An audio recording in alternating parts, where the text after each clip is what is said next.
No, the word is very near you.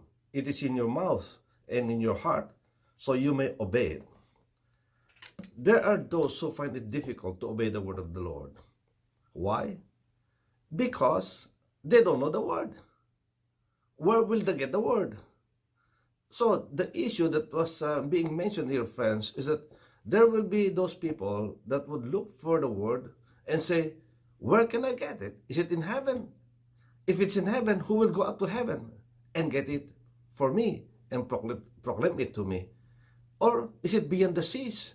Who will go across the sea to get it for me so that it will be proclaimed to me? Those were the issues, friends, that people were facing and are facing today. Where will they get the word?